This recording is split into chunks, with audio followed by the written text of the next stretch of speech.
स्वागत है आपका दोस्तों बिहार न्यूज में। मैं फिरदौस गनी और आप देख रहे हैं केडीवी लाइव। दोस्तों आज हो चुका है 3 जनवरी 2025। तो आज की पूरे बिहार की टॉप न्यूज लेकर आए हैं आपके लिए। वीडियो शुरू करने से पहले आपसे एक रिक्वेस्ट है कि अगर आप पहली बार इस चैनल पर आए हैं तो चैनल को सब्सक्राइब करके बेल आइकन को प्रेस कर दीजिए और साथ ही वीडियो को लाइक कर दीजिए। अपने दोस्तों के साथ शेयर करना बिल्कुल नहीं भूलिएगा। तो चलिए चलते हैं आज की खबरों की ओर। दोस्तों आज बिहार न्यूज की शुरुआत सबसे पहले करेंगे कि बिहार में राजनीतिक अटकलों के बीच सोशल मीडिया पर तेजस्वी यादव और नीतीश कुमार की एक तस्वीर बड़े ही तेजी के साथ वायरल हो रहे हैं। दरअसल ये तस्वीर राजभवन की है। आरिफ मोहम्मद खान का गुरुवार को बिहार के 42वें गवर्नर के रूप में शपथ ग्रहण समारोह में नीतीश कुमार और तेजस्वी यादव अपने आमने सामने हुए। जब दोनों के आमने सामने होने पर तेजस्वी यादव ने चाचा नीतीश कुमार को प्रणाम किया। इसके बाद नीतीश कुमार यानी कि चाचा नीतीश कुमार ने भी तेजस्वी यादव का हालचाल पूछा। जब दोनों की ये तस्वीरें अब सोशल मीडिया पर बड़ी तेजी से शेयर किए जा रहे हैं। इस फोटो के सामने आने के बाद बिहार का राजनीतिक तापमान भी बढ़ गया है। आपको बता दूं कि इस तस्वीर से पहले ही आरजेडी प्रमुख लालू प्रसाद यादव ने नीतीश कुमार को ऑफर देकर के बिहार का सियासी तापमान बढ़ा दिया था। लालू प्रसाद यादव ने बिहार के मुख्यमंत्री नीतीश कुमार को ऑफर देते हुए कहा था कि नीतीश कुमार के लिए हमारे घर के दरवाजे खुले हैं, वे अगर आते हैं तो फिर हम उनका स्वागत करते हैं। आगे उन्होंने कहा कि नीतीश कुमार साथ में आए, हम सभी लोग मिलकर के काम करें।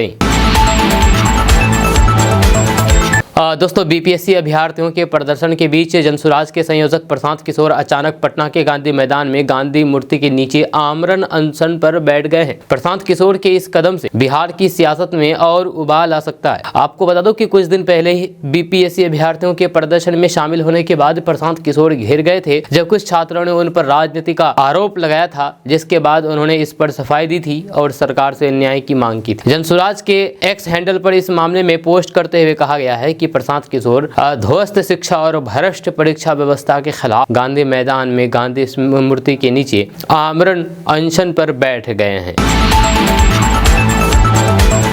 दोस्तों बिहार में जमीन की खरीद बिक्री में अब एक नया बदलाव होने जा रहा है। ताज़ा रिपोर्ट्स के मुताबिक बिहार में जमीन बेचने के बाद विक्रेता के हिस्से का रकबा तुरंत घट जाएगा और ये बदलाव तुरंत प्रभावी होगा। पहले जहां पर खरीदार को अलग से अंचल कार्यालय में जाकर के जमाबंदी के लिए आवेदन करना पड़ता था, अब ये प्रक्रिया पूरी तरीके से ऑनलाइन होगी। जब नई व्यवस्था के तहत जब रजिस्ट्री होगी तब ऑनलाइन आवेदन सीधे अंचल कार्यालय को जाएगा और फिर वहां पर जमीन बेचने वालों के हिस्से को घटा करके नई जमाबंदी की जाएगी। ये प्रणाली उत्तर प्रदेश और मध्य प्रदेश की तरह ही बिहार में लागू की जा रही है।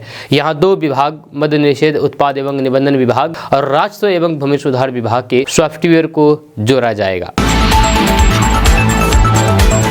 दोस्तों बिहार में नए साल की खुशियां कई घरों में मातम में बदल गई है। 1 जनवरी को बिहार के अलग अलग जिलों में कई सड़क हादसे हुए, इनमें से 20 से अधिक लोगों की जान चली गई है 1 जनवरी के दिन या नया साल के दिन। 1 जनवरी यानी कि बुधवार को रफ्तार के कहर ने कई घरों की खुशियों को निगल लिया है। जब रोहतास में 4 लोगों की जिंदगी खत्म हो गई, मधुबनी और सिवान में सड़क हादसे में 3 लोगों की जान चली गई, नालंदा, बक्सर और फतुहा में 2 लोगों की जान गई है, जबकि कटिहार, मुजफ्फरपुर, नवादा, सहरसा और वैशाली आदि जिलों में भी सड़क हादसे में लोगों की जान जाने का मामला सामने आया है। तो इस तरह से 20 लोगों की जान गई है मात्र 1 दिन में नए साल के मौके पर। दोस्तों बिहार के पूर्णिया से एक हैरान कर देने वाला मामला सामने आया है, जहां पर एक शख्स अपनी पत्नी से काफी परेशान है। जब शख्स ने अधिकारियों से न्याय की गुहार लगाई है। जब पुलिस का कहना है कि शख्स अपनी पत्नी की अय्यासियों से परेशान हो गया है और उसके ससुराल वाले उसके घर पर कब्जा करके उसे घर से बाहर निकालना चाह रहे हैं। जानकारी के मुताबिक पति ने थाने में शिकायत देकर के आरोप लगाया है कि उसकी पत्नी लगातार पैसों की डिमांड करती है, फिर वे उन्हीं पैसों से अय्याशी करती है। जब पत्नी की अय्यासियों से परेशान हूँ, शख्स ने आरोप लगाते हुए पुलिस को बताया है कि वे लोग उसकी प्रॉपर्टी और फिर होटल पर कब्जा करना चाहते हैं। इतना ही नहीं, उन्होंने उसे घर से भी निकाल दिया है। सास और साला घर पर कब्जा कर चुके हैं। शख्स अपनी पत्नी और फिर उसके दोस्तों द्वारा की जा रही प्रताड़ना से तंग आकर के अब उच्च अधिकारियों से इंसाफ की गुहार लगाए हैं। आपको बता दो कि शख्स की पत्नी ने भी उसके खिलाफ महिला थाने में प्रताड़ना का मामला दर्ज करवा दिया है। जब पति को इस बात की उम्मीद है कि उसका घर फिर से बस जाएगा और इसी कारण उसने पुलिस परिवार परामर्श केंद्र का दरवाजा खटखटाया है। जानकारी के अनुसार दोनों ने 17 साल पहले अपने घर वालों से झगड़ा करके लव मैरिज की थी और उसके 2 बच्चे भी हैं। जी हाँ, पुलिस के सामने अब ये सवाल खड़ा हो गया है कि कौन सच बोल रहा है और कौन झूठ। हालांकि दोनों ही पक्ष इस बात का दावा कर रहे हैं कि उनके पास आरोपों के बारे में पूरे सबूत हैं। जहाँ शख्स की पत्नी का आरोप है कि 24 साल पहले उसके पति की एक्स गर्लफ्रेंड उसकी जिंदगी में वापस आ गई, इसी कारण वह अपने उसे प्रताड़ित करता है। पत्नी का यह भी कहना है कि उसके पति की जिंदगी में किसी अन्य महिला का आना ही उनके रिश्ते में खटास का कारण बना है। फिलहाल पुलिस इस मामले की जांच करने में जुट गई है। अगर आप घर बैठे पैसे कमाना चाहते हैं तो आपके लिए अच्छी खबर है। बस आपको कुछ नहीं करना होगा, सिर्फ आपको एक कॉल करना होगा, बस आपके अकाउंट में पैसे आ जाएंगे। अब आप सोच रहे होंगे कि कैसे, तो आपको बता दें कि बिहार सरकार की तरफ से ये योजना नहीं बल्कि ये इनाम के रूप में ये राशि आपको पैसे देगी। दरअसल बात है कि अगर कहीं पर अवैध खनन करता हुआ अगर आपको दिख जाए तो आप तुरंत अवैध खनन के बारे में प्रशासन को खबर दें। उसके बाद प्रशासन आपके खबर के तहत अगर उस अवैध खनन करने वालों को पर कार्रवाई करती है, यानी कि पकड़ती है उसको, तो फिर आपको पैसे मिलेंगे, मुआवजा दिया जाएगा। जी आपको बता दूं कि बिहार में अवैध खनन की जानकारी देने वालों को नीतीश सरकार ने पुरस्कृत करने की शुरुआत की है। मुख्यमंत्री नीतीश कुमार ने खान एवं भूतत्व विभाग के अंतर्गत अवैध खनन करके राजस्व चोरी करने वाले उन माफियाओं के खिलाफ कार्रवाई में सहयोग करने वाले बिहारी योद्धाओं के सम्मान कार्यक्रम का गुरुवार को शुभारंभ किया है। अवैध खनन और उसकी ढुलाई करने वालों के खिलाफ बिहार में खनन विभाग सघन अभियान चला रहा है। इसमें आम लोगों की सहभागिता रहे, इसके लिए योजना चलाई गई। अवैध खनन में लगे ट्रैक्टर की सूचना देने वालों को 5,000 रुपए और ट्रक की सूचना देने वालों को 10,000 रुपए दिए जा रहे हैं। जब विभाग ऐसे सूचना देने वालों को बिहारी योद्धा का खिताब भी दे रहे हैं। गुरुवार को मुख्यमंत्री नीतीश कुमार ने ऐसे बिहारी योद्धाओं को पुरस्कार राशि दी है। मुख्यमंत्री नीतीश कुमार ने खान एवं भूतत्व विभाग के अंतर्गत अवैध खनन करके राजस्व चोरी करने वाले खनन माफियाओं के खिलाफ कार्रवाई में सहयोग करने वाले 24 बिहारी योद्धाओं के खाते में पुरस्कार स्वरूप मिलने वाली राशि ट्रांसफर की है। आपको बता दूं कि ट्रैक्टर की सूचना देने वालों को 5,000 रुपए दिए जाएंगे। वहीं पर ट्रक की सूचना देने वाले योद्धाओं को 10,000 रुपए की पुरस्कार राशि सम्मान के रूप में दी गई है। यह उप मुख्यमंत्री और खान मंत्री विजय कुमार सिन्हा ने बताया है कि नवंबर 2024 तक 1,718 करोड़ रुपए का लक्ष्य राजस्व प्राप्त हो किया गया है और बालू माफिया बिहार से जल्द ही खत्म किए जाएंगे। दोस्तों, बिहार में कड़ाके की ठंड पड़ रही है। सर्द बर्फीली हवा से 15 जिलों के लोग ठिठुर रहे हैं, कांप रहे हैं। जब पहाड़ों पर बर्फबारी और फिर तेज पछुआ हवाओं के कारण ये ठंड बढ़ गई है, जब आगे 4 दिनों तक इससे राहत मिलने की उम्मीद नहीं है। जब पटना समेत कई जगहों पर गलन भी बढ़ गई है। तेज पछुआ हवाओं के कारण ज्यादातर जगहों पर दिन और फिर रात के तापमान में 4 से 5 डिग्री सेल्सियस का अंतर बना हुआ है। इससे लोगों को गलन और ठिठुरन का एहसास हो रहा है। सभी जिलों में पछुआ हवा और फिर घने कोहरे के कारण सूरज दिन भर छिपा रहा। जब मौसम विभाग के अनुसार अगले 2 से 3 दिनों में अधिकतम तापमान में गिरावट आएगी। मौसम विभाग पटना के अनुसार लगभग पूरे बिहार में कोहरा या फिर कुहासा छाया रहेगा। बिहार में दिन में कोहरा या फिर कुहासा एक खास परिस्थिति बना रहा है, जिससे बिना बादल के सूरज का दिखना मुश्किल हो गया है। मौसम वैज्ञानिकों के अनुसार सुबह शुरू होने वाला कोहरा तेज हवा के कारण सतह से करीब 1 से 2,000 फीट ऊपर परत के रूप में जमा हो जाता है, जहां इससे दिन में सूरज की रोशनी जमीन तक नहीं पहुंच पा रही है, जिससे तापमान गिर रहा है और फिर लोगों को ठिठुरन महसूस हो रहा है। आपको बता दूं कि अगले 2 दिनों में गोपालगंज, सिवान, सारण, बक्सर, भोजपुर, अरवल, पटना, वैशाली, गया, जहानाबाद, नालंदा, शेखपुरा, लखीसराय, बेगूसराय और खगड़िया जिलों में रात के समय में ठिठुरन रहेगी। जी हाँ, वहीं पर अगले 3 दिनों में पटना, भागलपुर, बक्सर, नालंदा, औरंगाबाद, समस्तीपुर, जहानाबाद, पश्चिमी चंपारण, गोपालगंज, शिवहर, वैशाली, मुजफ्फरपुर, पूर्णिया, सहरसा, किशनगंज और कटिहार, अररिया में भी, इन जिलों में भी देर रात और सुबह के समय घना कोहरा छाया रहेगा।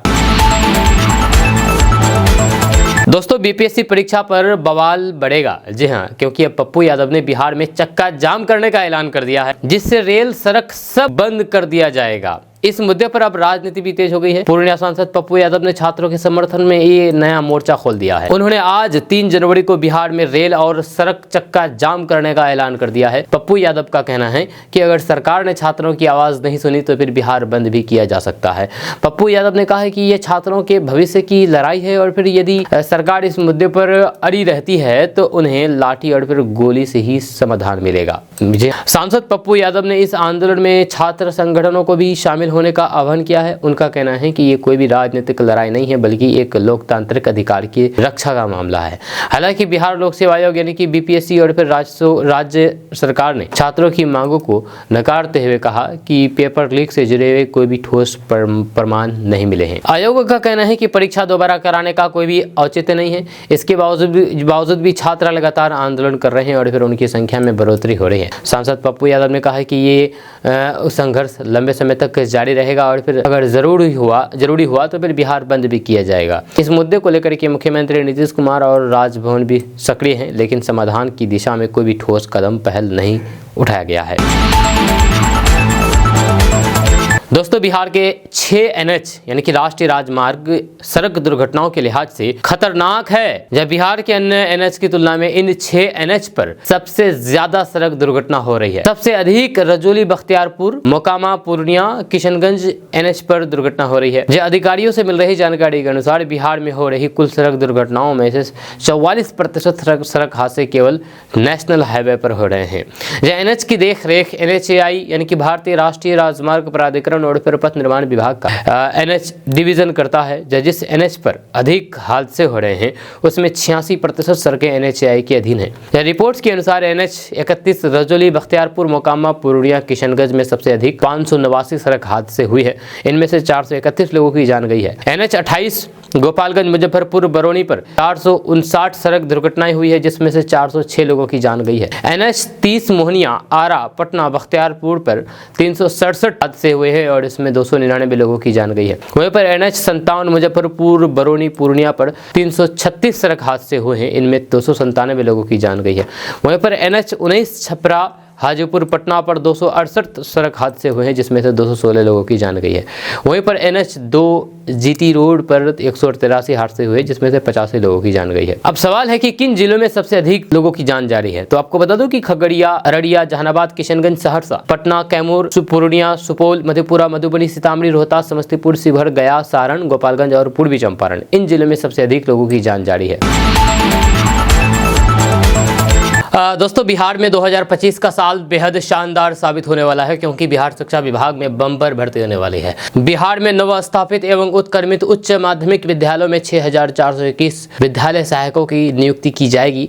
विद्यालय सहायकों को 16,500 रुपये मासिक सैलरी दी जाएगी। इसके अलावा बिहार विद्यालय सहायक की सैलरी में प्रतिवर्ष 500 रुपये की वृद्धि की जाएगी। इस भर्ती अभियान के माध्यम से पटना में 210, नालंदा में 149, भोजपुर में 147, बक्सर में 88, रोहतास में 166, कैमूर में 121, गया में 258, जहानाबाद में 59, अरवल में 33, नवादा में 142, औरंगाबाद में 140, मुजफ्फरपुर में 305, सीतामढ़ी में 184, शिवहर में 44, पूर्वी चंपारण में 341, पश्चिमी चंपारण में 277, वैशाली में 232, सारण में 240, सिवान में 266, गोपालगंज में 185, दरभंगा में 268 और भी कई सारे जितने भी जिले हैं सभी इसी तरीके से सभी जिले में भर्ती की जाएगी।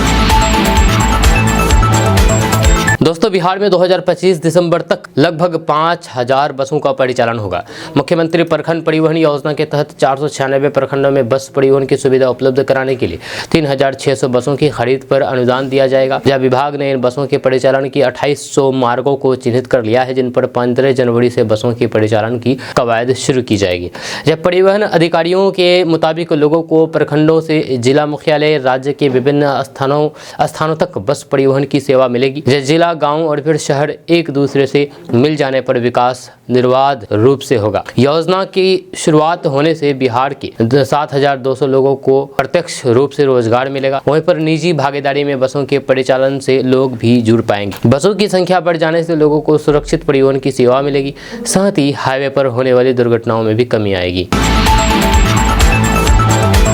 दोस्तों, बिहार की पहली महिला मुख्यमंत्री राबड़ी देवी का जन्मदिन उनके पति और फिर राष्ट्रीय जनता दल यानी कि आरजेडी प्रमुख लालू प्रसाद यादव ने खास अंदाज में मनाया है। 1 जनवरी 2025 को राबड़ी देवी के जन्मदिन पर लालू प्रसाद यादव ने सुबह सुबह उन्हें लाल गुलाब का फूल भेंट करके ये खास दिन यादगार बना दिया है। इस प्यारे पल की तस्वीरें राबड़ी देवी ने अपने सोशल मीडिया अकाउंट एक्स पर शेयर की है, जो कि देखते ही देखते वायरल हो गई है। तस्वीरों में लालू प्रसाद और फिर राबड़ी देवी के बीच गहरी बॉन्डिंग नजर आई। राबड़ी देवी ने इन तस्वीरों के साथ लिखा कि happy new year to my dear साहेब, जो उनके रिश्ते की गर्मजोशी को बयां करता है। लालू प्रसाद और फिर राबड़ी देवी का ये खास पल उनके प्रशंसकों के बीच का विषय बन गया है, चर्चा का विषय बन गया है। राबड़ी देवी ने लालू प्रसाद यादव के साथ मिलकर के राजनीति में भी गहरी साझेदारी निभाई है। जब साल 2014 में लालू प्रसाद यादव ने अपनी सारण संसदीय सीट राबड़ी देवी को सौंपते हुए उन्हें चुनावी मैदान में उतारा था, उस समय लालू प्रसाद यादव ने मंच से उनके गले में माला डालते हुए उसे शादी की रस्म बताया था। हालांकि इस चुनाव में राबड़ी देवी को बीजेपी उम्मीदवार राजीव प्रताप रूडी से हार का सामना करना पड़ा था। राबड़ी देवी का ये जन्मदिन सिर्फ निजी पल नहीं बल्कि उनके राजनीतिक और फिर पारिवारिक जीवन के मेल का प्रतीक था। दोस्तों, उत्तर प्रदेश का संभल जिला इन दिनों सुर्खियों में है, क्योंकि इस जिले के अधिकांश इलाके में खुदाई चल रही है जिसमें मंदिर ढूंढा जा रहा है। अब इसको लेकर के राजनीति शुरू हो चुके हैं। विपक्ष इसको राजनीति बता रहा है तो वहीं पर राज्य सरकार इसको सही ठहरा रही है। इस बीच एक निजी चैनल आरजेडी के सुप्रीमो और बिहार के पूर्व मुख्यमंत्री लालू प्रसाद यादव के से संभल के मुद्दे को लेकर के सवाल किया गया कि क्या मस्जिद के नीचे मंदिर ढूंढना सही है या गलत। इस सवाल का जवाब देते हुए लालू प्रसाद यादव ने कहा कि बिल्कुल से ये सब गलत बात है।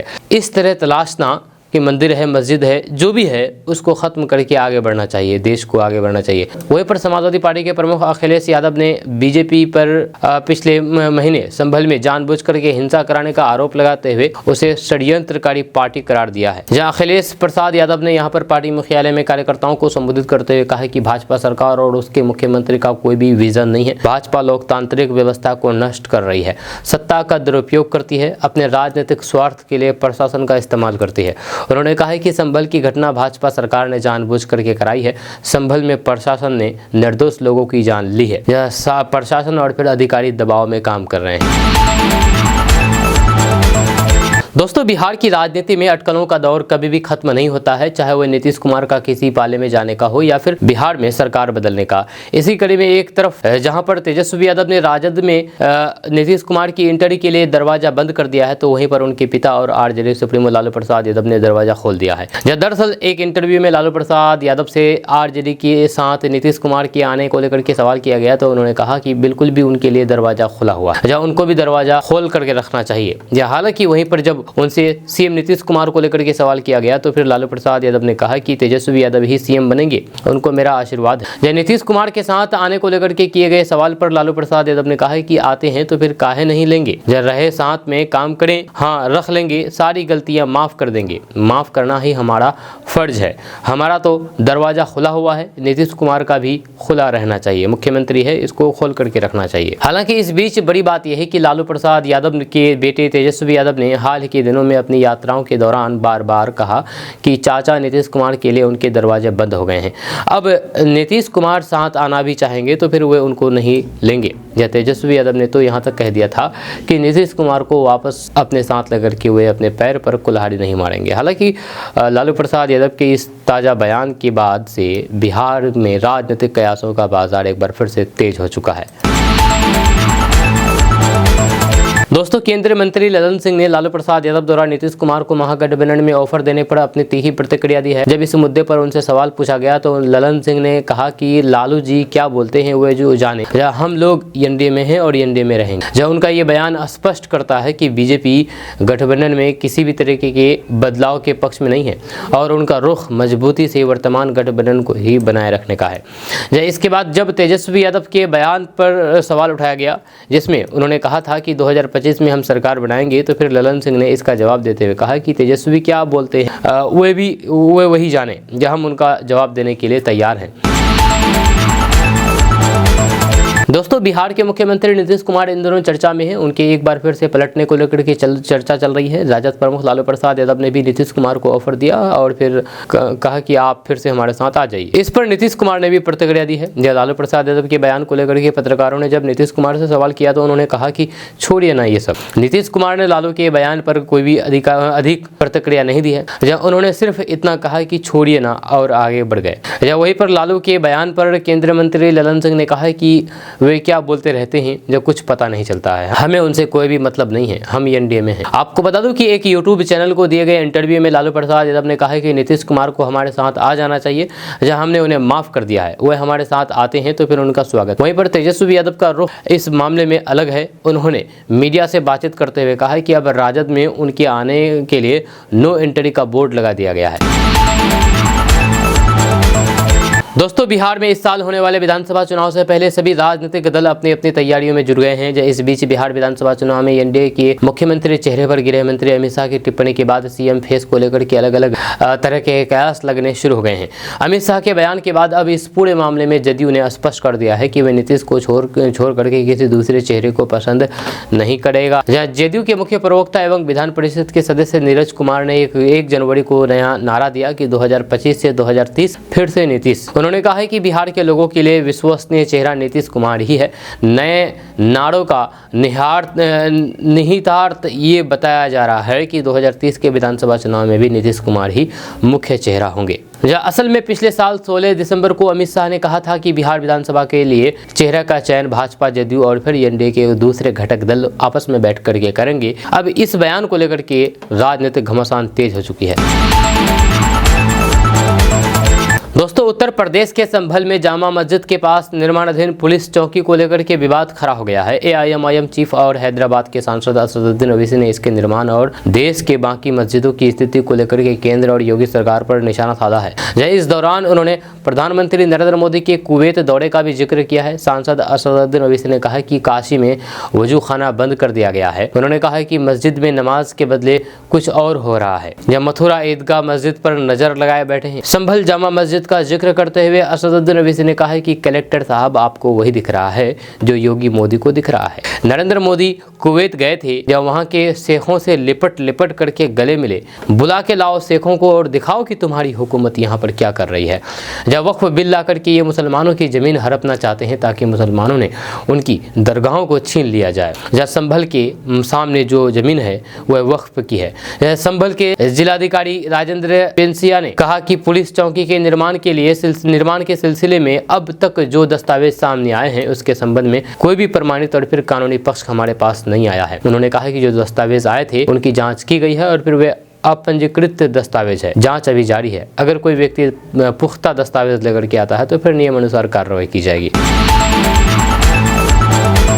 दोस्तों, हिंदू धर्म के विवाह संस्कारों में 7 की संख्या का विशेष महत्व रखता है। जैसे कि 7 फेरे, 7 शब्द, 7 जन्म, इन सभी का हिंदू धर्म में विवाह से गहरा संबंध माना जाता है। ये न सिर्फ 2 लोगों का मिलन होता है बल्कि ये जिम्मेदारी निभानी भी सिखाता है। लेकिन मुजफ्फरपुर की औराई से एक हैरान कर देने वाला मामला सामने आया है, जहां पर पति के बीमार होते ही महिला ने 7 जन्म के रिश्ते तोड़ दिए। जब पति ने तन मन धन सब अलग कर दिया, जब बीमार अस्वस्थ में अब बेचारा पति भीड़ भरी इस दुनिया में अकेला है। लगातार संपत्ति बंटवारे को लेकर के पत्नी विवाद करती रहती है। जब पूर्वजों की जमीन पर अपना कब्जा भी जमा लिया है। जब इस मामले को लेकर के औराई थानाध्यक्ष से शिकायत की गई है। बताया जा रहा है कि पानपुरा गांव से रजनीश की शादी साल 2008 में दरभंगा की बाजितपुर इलाके में दिव्या से हिंदू रीति रिवाज के साथ संपन्न हुई थी। परिवार सुखी संपन्न था। जब रजनीश जिंदल कंपनी में मैनेजर पद पर काम करता था, यह इस बीते 1.5 साल से बीमारी का शिकार हो गया। जब डॉक्टरों ने भी हाथ खड़े करते हुए लीवर ट्रांसप्लांट करने को कहा। यह इस बीच 7 जन्मों का साथ निभाने वाली धर्मपत्नी ने मुंह मोड़ लिया। यहाँ पर चूल्हा चौका भी बंद कर दिया गया, जिसकी वजह से जिंदगी मौत से बदतर हो चुकी है। वहीं पर इस मामले को लेकर के रजनीश ने बताया है कि बीमार होने के बाद पत्नी ने खाना पानी बंद कर दिया है। सही से चल पाना भी मुश्किल है। जब सहयोग करने वालों को धमकी और फिर गाली गलौज करती है। जब पति की बीमारी से कोई भी लेना देना नहीं है। संपत्ति की लालच से हमारे साथ कब घटना हो जाए, कब मौत के मुंह में समा जाए, ये मुझे भी नहीं पता। दोस्तों, बिहार के राजगीर में बिहार का पहला इंटरनेशनल क्रिकेट स्टेडियम का काम जून 2025 तक पूरा कर लिया जाएगा। जी हाँ, बिहार के इस पहले क्रिकेट स्टेडियम के निर्माण का लगभग 60% काम पूरा कर लिया गया है। जून 2025 तक इसके पूरी तरीके से बनकर के तैयार हो जाने की उम्मीद है। जिस दिन ये स्टेडियम बनकर के पूरी तरीके से तैयार हो जाएगा, उस दिन से बिहार के खेल जगत में एक बड़ा बदलाव देखने को मिलेगा। राजगीर के इस निर्माणाधीन क्रिकेट स्टेडियम में एंट्री के लिए 4 गेट बनाया गया है, जिसमें से एक गेट खिलाड़ी, दूसरा गेट वीआईपी के लिए लिए और तीसरा चौथा गेट आम लोगों के लिए। स्टेडियम में कुल 1 लाख लोगों के बैठने की व्यवस्था की गई है। इसके साथ ही मैच के दौरान आने वाली गाड़ियों के लिए भी एक बड़ा सा पार्क एरिया भी बनाया गया है। वहीं पर लोगों के लिए टॉयलेट और फिर पीने की पानी का भी इंतजाम किया गया है। अधिकारियों ने बताया है कि नीतीश सरकार के इस ड्रीम प्रोजेक्ट को जल्द से जल्द पूरा करने का आदेश दिया गया है। इसके लिए सरकार ने करीब 350 करोड़ रुपए की धनराशि भी जारी कर दी है। यह स्टेडियम का निर्माण खिलाड़ियों की जरूरतों को ध्यान में रख करके किया गया है। क्रिकेट ग्राउंड के निर्माण के लिए बंगाल से खास घास मंगाया गया है। दोस्तों, बिहार में चल रहे सियासी घमासान के बीच विकासशील इंसान पार्टी के संस्थापक और पूर्व मंत्री मुकेश सहनी का बड़ा बयान सामने आया है। उन्होंने प्रदेश में यानी कि बिहार में इस साल होने वाले चुनाव को लेकर के बड़ी भविष्यवाणी की है। मुकेश सहनी ने कहा है कि साल 2025 में बिहार में राजद नेता तेजस्वी यादव के नेतृत्व में सरकार बनेगी। इस दौरान उन्होंने ये भी कहा कि आने वाले चुनाव बेहद अहम चुनाव होगा। इससे पहले मुकेश सहनी ने बिहार की पूर्व मुख्यमंत्री राबड़ी देवी को उनके जन्मदिन पर बधाई दी है। उन्होंने कहा है कि पूर्व मुख्यमंत्री ने खुद को जहां पर एक कर्तव्यपरायण महिला के रूप में साबित किया है, वहीं पर एक सफल राजनीतिज्ञ भी रही है। उन्होंने बिहार की पहली महिला मुख्यमंत्री राबड़ी देवी के स्वास्थ्य और फिर शतायु होने की कामना की है। मुकेश सहनी के साथ ही पार्टी के राष्ट्रीय प्रवक्ता देव ज्योति ने भी राबड़ी देवी को उनके जन्मदिन की बधाई दी है। दोस्तों, बिहार में 12वीं के लिए बम्पर भर्ती निकली है। इसके लिए नोटिफिकेशन भी जारी कर दिया गया है। इच्छुक और फिर योग्य उम्मीदवार प्रकाशित नोटिफिकेशन को अच्छी तरीके से पढ़ें और दिए गए दिशा निर्देश के अनुसार आवेदन की प्रक्रिया को पूरा कर सकते हैं। इसमें 305 पद है कुल पद। योग्यता के बारे में बात किया जाए तो इन पदों पर आवेदन करने के लिए उम्मीदवारों की योग्यता किसी मान्यता प्राप्त संस्थान से 12वीं पास होनी चाहिए। अधिक जानकारी के लिए आप नोटिस को देख सकते हैं। आयु सीमा के बारे में बात किया जाए तो भर्ती नोटिफिकेशन के अनुसार इन पदों पर आवेदन करने के लिए उम्मीदवारों की अधिकतम आयु सीमा 25 साल निर्धारित किया गया है। आवेदन की अंतिम तिथि के बारे में बात किया जाए तो 17 जनवरी 2025 तक आप आवेदन कर सकते हैं। इसके बाद ये आवेदन प्रक्रिया बंद हो जाएगी। दोस्तों, बिहार में इस साल यानी कि साल 2025 में होने वाले विधानसभा चुनाव को लेकर के सियासी सरगर्मियां तेज हो चुकी है। इस बीच बीजेपी विधायक अवधेश सिंह के बयान से बिहार ही नहीं बल्कि दिल्ली तक हलचल बढ़ गई है। अवधेश सिंह ने केंद्रीय गृह राज्य मंत्री नित्यानंद राय को लेकर के बड़ा बयान दिया है। उन्होंने नित्यानंद राय को भारत का तीसरा प्रधानमंत्री बता दिया है। उन्होंने कहा है कि एनडीए सरकार नरेंद्र मोदी, अमित शाह और फिर नित्यानंद राय से ही चल रही है। बीजेपी विधायक अवधेश सिंह हाजीपुर के एक गाँव में नित्यानंद राय के जन्मदिन के मौके पर गरीबों के बीच कंबल बांटने पहुंचे थे। इस दौरान बीजेपी विधायक ने एक कार्यक्रम को संबोधित करते हुए कहा कि जब हम दूसरे प्रदेशों में जाते हैं तो फिर लोग नित्यानंद राय के बारे में बताते हैं कि वे भारत के तीसरे प्रधानमंत्री हैं। जब प्रधानमंत्री नरेंद्र मोदी के बाद सरकार चलाने में किसी का सहयोग है तो फिर वे गृह मंत्री अमित शाह और नित्यानंद राय का पर पूरा विश्वास है। उन्हें काम करने की पूरी छूट है। अमित शाह को पूरा विश्वास है कि नित्यानंद राय विभाग को चला लेंगे। दोस्तों, बिहार में पूर्ण शराबबंदी के बावजूद भी शराब पीकर के हंगामा करने की वारदात होती रहती है। आमतौर पर पुरुषों के खिलाफ शराब पीकर के हंगामा करने की शिकायत मिलती है, लेकिन ताजा मामला महिला के नशे में होने का और फिर हंगामा करने का सामने आया है। जब बिहार में एक शराबी महिला के हंगामे का वीडियो सामने आया है। इस वीडियो में महिला अस्पताल कर्मियों को हड़का रही है, जब शराब के नशे में गर्दन तोड़ने की धमकी दे रही है। जब बताया जाता है कि इस शराबी महिला ने पश्चिम चंपारण की बेतिया में ये हंगामा किया है। हालांकि केडीवी लाइव वायरल वीडियो की पुष्टि नहीं करता है, इसलिए वीडियो शेयर नहीं की जा रही है, आपको दिखाई नहीं दिखाया जा रहा है। बताया जा रहा है कि महिला के ड्रामे की वजह से कई घंटों तक अस्पताल में अफरा तफरी की स्थिति रही। जो कि वीडियो सामने आया है उसमें नजर आ रहा है कि महिला अस्पताल में मौजूद हैं और फिर वहां काफी हंगामा बरपा हुआ है। मीडिया रिपोर्ट्स में बताया जा रहा है कि इस महिला का नाम अनिता देवी है। आरोपी महिला कालीबाग थाना इलाके की रहने वाली है और शराब पीकर के जम करके हंगामा कर रही है।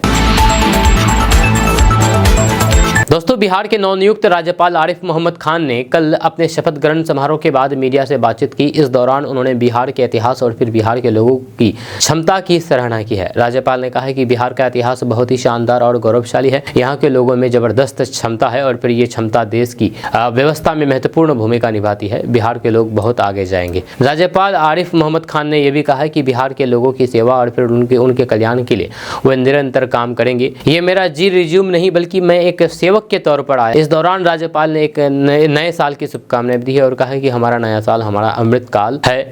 जब बिहार के लोगों को देशवासियों को बहुत बहुत शुभकामनाएं। जब उनसे पूछा गया है कि क्या वे अपने पुराने परिचितों से मिलेंगे तो राज्यपाल ने कहा है कि मैं 1975 से जिन लोगों से जुड़ा हूँ उन्हें जानता हूँ, मैं उनकी भावनाओं का सम्मान करता हूँ और फिर मैं यहाँ जिम्मेदारी के साथ आया हूँ।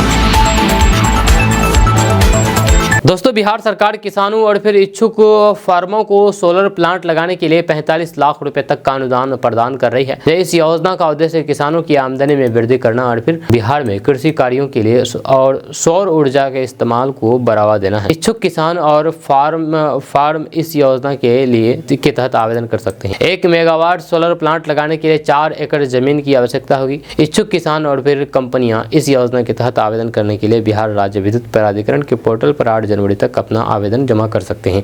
इसके लिए वे बिहार प्रोक्योरमेंट पोर्टल का उपयोग कर सकते हैं। जब Bihar state power generation company ने बिहार के 1121 विद्युत उपकेंद्रों से जुड़े 3681 कृषि और फिर मिश्रित फीडरों के सोलराइजेशन के लिए टेंडर जारी किया है। यह इस योजना के तहत इच्छुक किसान और फिर फार्मों को सोलर प्लांट लगाने के लिए अनुदान दिया जाएगा। दोस्तों बिहार में भर्ती परीक्षाओं को लेकर के चल रहे विवादों के बीच बिहार सरकार ने एक बड़ा कदम उठाते हुए शिक्षकों की सक्षमता परीक्षा आयोजित करने वाली agency Sify digital service limited Chennai को ब्लैक लिस्ट कर दिया है। ये कार्रवाई एजेंसी की ओर से की गई गंभीर गड़बड़ियों के कारण की गई है। बिहार के शिक्षा विभाग ने इस निर्णय को शिक्षा विभाग के अपर मुख्य सचिव डॉक्टर एस सिद्धार्थ तोरा जारी के आदेश में स्पष्ट किया है। शिक्षा विभाग ने बताया है कि एजेंसी ने परीक्षा के प्रश्न पत्र में कई विसंगतियां की थी जिनमें प्रश्नों की पुनरावृत्ति भी शामिल थी। इसके अलावा एजेंसी के कर्मचारियों की अक्षम कार्यशैली की वजह से भी इस कदम को उठाया गया है। रिपोर्ट्स के अनुसार सीफी डिजिटल सर्विस लिमिटेड ने परीक्षा के लिए उपलब्ध कराए गए क्वेश्चन कोड को बदल दिया था और सॉफ्टवेयर में भी गड़बड़ी की थी। यह सब शिक्षा विभाग के लिए बेहद गंभीर मुद्दा था, जिसके बाद एजेंसी के खिलाफ कार्रवाई की गई है। दोस्तों बिहार के उप मुख्यमंत्री सम्राट चौधरी ने प्रधानमंत्री फसल बीमा योजना के लिए बजट बढ़ाकर के 69,515 करोड़ रुपए करने के लिए प्रधानमंत्री नरेंद्र मोदी की सराहना की है और इसे देश के किसानों के लिए नए साल का वरदान बताया है। सम्राट चौधरी ने किसानों के कल्याण के लिए मोदी के नेतृत्व में 2025 की पहली कैबिनेट बैठक में दिखाई दी गई यह प्रतिबद्धता के पर प्रकाश डाला, जब सम्राट चौधरी ने बिहार के 12 करोड़ निवासियों के जीवन को बेहतर बनाना, उनकी खुशी और फिर सुरक्षा सुनिश्चित करने के उद्देश्य से विकास योजनाओं को लागू करने के लिए सरकार की तत्परता पर जोर दिया है। जब कृषि को समर्थन देने के लिए एक महत्वपूर्ण कदम उठाते हुए सरकार ने डीएपी उर्वरक की कीमत 50 किलोग्राम के बैग के लिए 1350 रुपए पर बनाए रखने का फैसला किया है, जबकि इसकी वास्तविक कीमत लगभग 3000 रुपए है। ये मूल्य स्थिरीकरण किसानों पर वित्तीय बोझ को कम करने के व्यापक प्रसार का हिस्सा है, जिसमें सरकार 3850 करोड़ रुपए के विशेष पैकेज के माध्यम से अतिरिक्त लागत को वहन करेगी। दोस्तों हजारों छात्र छात्राओं ने इस कपकपाती ठंड में 16 दिनों गर्दनी बाग में आंदोलन किया, सड़क पर लाठियां खाई और मांग की कि बीपीएससी री एग्जाम कराया जाए, पर सरकार के एक कदम से ये साफ हो गया है कि री एग्जाम नहीं कराया जाएगा। जब बापू सभागार परीक्षा केंद्र की रद्द की गई परीक्षा पर 4 जनवरी को परीक्षा होगी। इसको लेकर के जिला प्रशासन ने गाइडलाइन जारी कर दिया है। अगर परसों ये परीक्षा हो गई तो फिर ये साफ है कि अभ्यर्थियों की री एग्जाम की मांग सरकार नहीं मानेगी। ऐसा इसलिए है क्योंकि गड़बड़ी की शिकायत के बाद सरकार ने की एक परीक्षा केंद्र बापू सभागार केंद्र पर री एग्जाम कराने का फैसला किया था। ये री एग्जाम 4 जनवरी को होने जा रहे हैं। अब ऐसा तो होगा नहीं कि पहले एक केंद्र पर सरकार री एग्जाम कराएगी और फिर इसे भी रद्द करके फिर से री एग्जाम कराएगी। अगर सरकार की मंशा पूरे बिहार में फिर से परीक्षा कराने की होती तो फिर सबसे पहले सरकार 4 जनवरी को होने जा रहे री एग्जाम को रोकती। जिला प्रशासन ने गाइडलाइंस जारी करते हुए कहा है कि इस परीक्षा के लिए 24 स्टैटिस्टिक्स मजिस्ट्रेट, 22 जनरल मजिस्ट्रेट, 7 उड़न दस्ता दल की प्रतिनियुक्ति की गई है। दोस्तों बिहार में शिक्षा विभाग ने सरकारी स्कूलों के लिए अवकाश कैलेंडर 2025 जारी कर दिया है। इस कैलेंडर के अनुसार इस साल सरकारी स्कूलों में कुल 72 दिनों की छुट्टी होगी। इस बीच छात्रों और फिर शिक्षकों को विभिन्न अवसरों पर अवकाश मिलेगा, यानी कि छुट्टी मिलेगा, जो बिहार के शिक्षा प्रणाली का अहम हिस्सा है। अवकाश कैलेंडर में प्रमुख अवकाशों का विवरण इस प्रकार है, जिस प्रकार हम आपको बता दें कि गर्मी की छुट्टियां बिहार के सरकारी स्कूलों में गर्मी की छुट्टियां 2 जून से लेकर के 21 जून तक रहेगी। इस दौरान स्कूलों में अवकाश रहेगा, यानी कि छुट्टी रहेगा। वहीं पर ठंड की छुट्टी के बारे में अगर बात किया जाए तो ठंड की छुट्टियां 25 दिसंबर से लेकर के 31 दिसंबर तक निर्धारित की गई है। ये अवधि बिहार के अधिकांश स्कूलों के लिए विशेष रूप से आरामदायक होती है, क्योंकि इस दौरान सर्दी के मौसम में तापमान बहुत कम रहता है। वहीं पर महापुरुषों की जयंती के बारे में बात किया जाए तो राज्य सरकार ने महापुरुषों की जयंती जैसे कि विभिन्न राष्ट्रीय और फिर सांस्कृतिक दिवसों पर स्कूलों को बंद रखने का निर्देश दिया। इन छुट्टियों के अलावा सबसे महत्वपूर्ण पहलू यह है कि ईद की छुट्टियां चांद के देखने के बाद निर्धारित की जाएगी, यानी कि ईद की तारीख का फैसला चांद के आधार पर किया जाएगा और जब चांद दिखाई देगा तभी संबंधित तारीख को छुट्टी घोषित कर दी जाएगी। दोस्तों, बिहार में सियासी सुगबुगाहट के बीच महाराष्ट्र के मुख्यमंत्री देवेंद्र फडणवीस ने लालू प्रसाद यादव पर कटाक्ष किया है। उन्होंने बिहार के मुख्यमंत्री नीतीश कुमार के पाला बदलने की अटकलों को लेकर के एक सवाल के जवाब में कहा है कि ऐसी बातें में कोई भी दम नहीं है, ये मुंगेरी लाल के हसीन सपने ही रहेंगे। फडणवीस ने कहा है कि एनडीए के तमाम घटक दल एकजुट हैं, ये एनडीए के बीच बिखराव की ताक में लगे विपक्षी दलों के मंसूबे कभी भी कामयाब नहीं होंगे। गौरतलब है कि लालू प्रसाद यादव ने बीते दिनों एक सवाल के जवाब में कहा था कि बिहार के मुख्यमंत्री नीतीश कुमार के लिए विपक्षी गठबंधन इंडिया के दरवाजे हमेशा खुले हैं। फडणवीस लालू प्रसाद यादव के इस बयान पर पलटवार कर रहे थे। अब यह भी दिलचस्प है कि बिहार में नीतीश कुमार पाला बदलने के कारण अक्सर आलोचकों के निशाने पर रहे हैं। जब पिछली बार उन्होंने एनडीए का दामन छोड़ करके लालू प्रसाद यादव की पार्टी आरजेडी के साथ हाथ मिला लिया था। हालांकि कुछ ही महीने बाद फिर से लालू प्रसाद यादव को झटका देकर के भाजपा के साथ सरकार बना लिया था।